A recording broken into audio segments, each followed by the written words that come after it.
शिक्षा के तौर पे आपने कहा कि एक ज़िम्मेदारी आपकी होती है समाज को जागरूक करने की।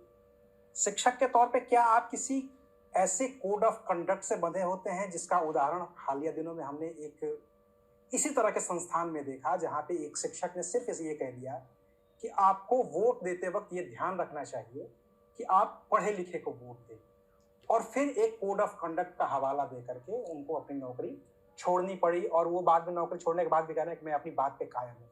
एक शिक्षक के तौर पर क्या ये कोड ऑफ कंडक्ट लागू हो सकता है? चूँकि आप दिल्ली यूनिवर्सिटी में देखिए, पढ़े हम लोग बार-बार इस बात को लेकर जनता के बीच गए हैं, समाज के बीच गए हैं, प्रेस के बीच गए हैं कि आप एक शिक्षक को सरकारी नौकर की तरह नहीं देख सकते। चाहे वे पब्लिक फंडेड यूनिवर्सिटीज़ में हों, चाहे वे प्राइवेट ऑर्गेनाइजेशंस में हों। एक शिक्षक का काम केवल क्लासरूम में जाकर पढ़ाना नहीं होता और ये वजह है, ये बात को हमेशा से माना गया है। यूजीसी और अन्य संस्थान भी मानते हैं। मसलन मुझसे सरकार की अपेक्षा ये होती है कि मैं लगभग 14 से 16 घंटे क्लास पढ़ाऊँ प्रति सप्ताह और बाकी समय मैं अपने अकादमिक उन्नयन में और समाज की जागृति में लगाऊँ। ये मुझे लिखित तौर पर दिया गया। तो जिस केस की आप बात कर रहे हैं, वहाँ पर भी ये ज़िम्मेदारी शिक्षक की है और मुझे लगता है, और ये सिर्फ़ इस प्राइवेट ऑर्गेनाइज़ेशन के साथ ही नहीं हो रहा, हम कई विश्वविद्यालयों में देख रहे हैं। अशोका यूनिवर्सिटी का केस सब लोगों को मालूम है।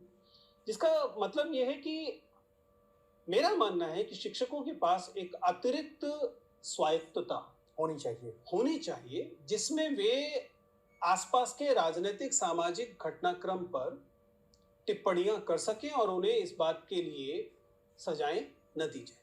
हमारे इसी देश में विजय कुमार मल्होत्रा बाकायदा विश्वविद्यालय समुदाय से आए थे। आज मनोज जी हैं जो बाकायदा विश्वविद्यालय से हैं, क्योंकि राजनीति और विश्वविद्यालय कोई बहुत अलग चीज़ नहीं रहे हैं। पढ़ाने लिखाने का धंधा और जो राजनीति है कोई बहुत विपरीत चीज़ें नहीं रही हैं, वो एक दूसरे से जुड़ी हुई चीज़ें। इसलिए दुर्भाग्यपूर्ण है जो घटना आप कह रहे हैं।